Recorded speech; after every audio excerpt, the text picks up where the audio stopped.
Hello, welcome back. ഇന്ന് ഞാൻ കാണിക്കാൻ പോകുന്ന റെസിപ്പി കൈപ്പക്ക കറിയാണ്. അപ്പോൾ ഇവിടെയൊക്കെ കൈപ്പക്ക എന്നാണ് പറയുക, ചില ഭാഗങ്ങൾ പാവക്ക എന്ന് പറയും. അപ്പോൾ ഈ കറിയാണ് ഉണ്ടാക്കുന്നത്. അപ്പോൾ അതിനായിട്ട് ഞാനൊരു കൈപ്പക്ക ഇതുപോലെ കട്ട് ചെയ്തെടുത്താണ് കേട്ടോ. ഇതൊന്ന് ചെറുതായിട്ടൊന്ന് തിളപ്പിച്ചെടുക്കുന്നുണ്ട്. അപ്പോൾ അതിനായിട്ട് ഞാനൊരു പാത്രത്തിലോട്ട് വെള്ളം ഒഴിച്ച് കൊടുത്ത് അതിലേക്ക് കട്ട് ചെയ്ത കൈപ്പക്ക ഉണ്ടല്ലോ, അതാണ് കേട്ടോ ചേർത്ത് കൊടുത്തിട്ടുള്ളത്. പിന്നെ ഒരു അല്പം ഉപ്പും ഒരു 1/4 ടീസ്പൂൺ മഞ്ഞൾപ്പൊടിയും ചേർത്ത് കൊടുത്ത് ഒന്ന് തിളച്ച് വന്നതിന് ശേഷം ഫ്ലെയിം ഓഫ് ചെയ്തിടാം. അപ്പോൾ ഇതിൻ്റെ കയ്പ്പൊന്ന് ചെറുതായിട്ട് കുറയാൻ വേണ്ടിയിട്ടാണ് ഇങ്ങനെ ചെയ്യുന്നത്. പിന്നെ അതിലേക്ക് ഒരു ചെറുനാരങ്ങ വലിപ്പത്തിലുള്ള പുളിയാണ് കുതിർത്താനായിട്ട് വെച്ചിട്ടുള്ളത്.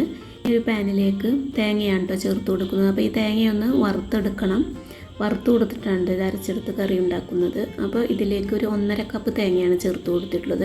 പിന്നെ ഒരു 1/2 ടീസ്പൂൺ പെരിഞ്ജീരകം, അതായത് വലിയ ജീരകമാണ് ചേർത്ത് കൊടുത്തിട്ടുള്ളത്. പിന്നെ 3 ചുവന്നുള്ളിയാണ് ചേർത്ത് കൊടുത്തിട്ടുള്ളത്. എന്നിട്ട് ഇതെല്ലാം കൂടെ നല്ലവണ്ണം ഒന്ന് വറുത്തെടുക്കണം. പിന്നെ ഇതിലേക്ക് 1 ടീസ്പൂൺ മല്ലിപ്പൊടിയും 1 ടീസ്പൂൺ മുളക് പൊടിയും ചേർത്ത് കൊടുത്തിട്ടുണ്ട്.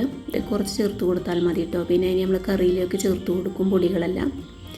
എന്നിട്ട് ലോ ഫ്ലെയിമാണ് ഒന്ന് വറുത്തെടുക്കണം. ഇതൊന്ന് ചെറുതായിട്ട് കളർ മാറി തുടങ്ങിയാൽ ഫ്ലെയിം ഓഫ് ചെയ്തിടാം. പിന്നെ ഇതിലേക്ക് ഒരു അല്പം കറിവേപ്പിലയും കൂടെ ചേർത്ത് കൊടുക്കുന്നുണ്ട്.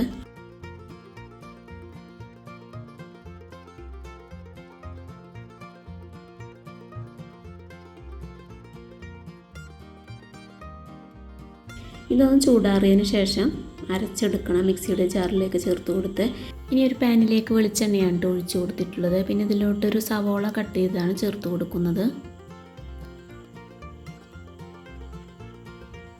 ഇതിലേക്കൊരു 5 പച്ചമുളക് കട്ട് ചെയ്ത് ചേർത്ത് കൊടുക്കുന്നുണ്ട്.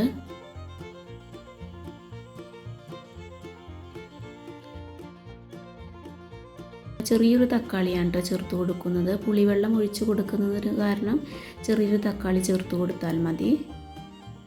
പിന്നെ 1 ടീസ്പൂൺ ഇഞ്ചി വെളുത്തുള്ളി പേസ്റ്റും ചേർത്ത് കൊടുത്ത് നല്ലവണ്ണം ഒന്ന് വഴറ്റിയെടുക്കാം.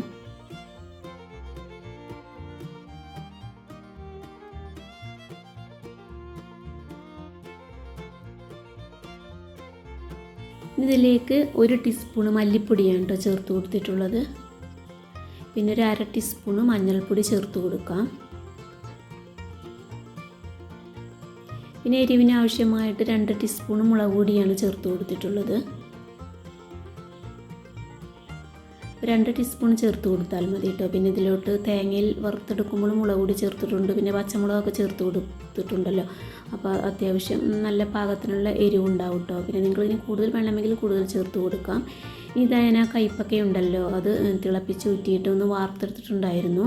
അപ്പോൾ ഇനി ഇതൊന്ന് ചേർത്ത് കൊടുത്ത് ഒന്നും കൂടെ വഴറ്റിയെടുക്കാം. ഇതിലോട്ട് ഉപ്പ് ആണ് ചേർത്ത് കൊടുക്കുന്നത്.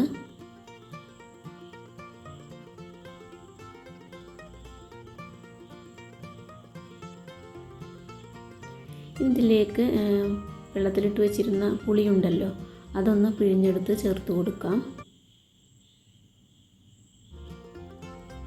ഞാനിത് ഇതിലോട്ട് പുളിവെള്ളമാണ് കേട്ടോ ഒഴിച്ച് കൊടുത്തിട്ടുള്ളത്.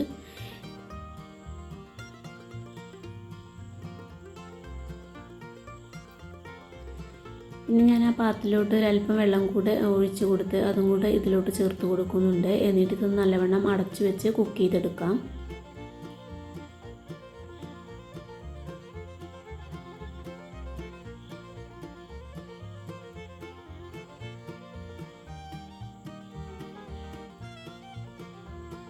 അപ്പോൾ അത് കൈപ്പക്കയൊക്കെ കുക്കായി വന്നിട്ടുണ്ട് കേട്ടോ. ഇനി ഇതിലോട്ട് തേങ്ങ വറുത്തരച്ചതുണ്ടല്ലോ, അത് ചേർത്ത് കൊടുക്കാം. ഞാൻ ആ മിക്സിയുടെ ജാറിലേക്ക് ഒരല്പം വെള്ളം കൂടെ ഒഴിച്ച് കൊടുത്ത് അതും കൂടെ ഒഴിച്ച് കൊടുക്കുന്നുണ്ട് കേട്ടോ.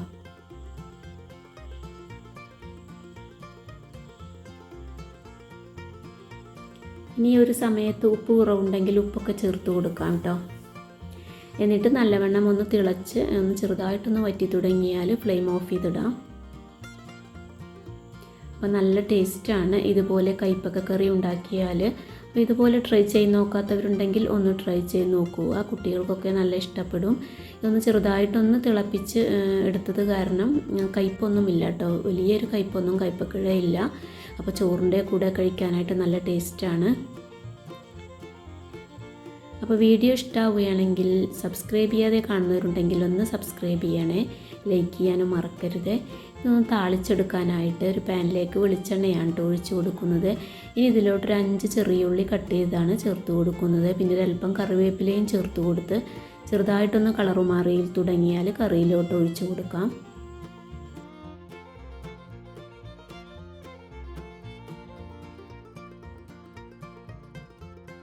ഇതുപോലെ കൈപ്പക്ക കറി തേങ്ങ വറുത്തരച്ച് ഉണ്ടാക്കിയെടുത്താൽ ചോറിൻ്റെ കൂടെ കഴിക്കാനായിട്ട് നല്ല ടേസ്റ്റാണ് കേട്ടോ. അപ്പോൾ അടുത്ത റെസിപ്പിയുമായി വീണ്ടും കാണാം. താങ്ക്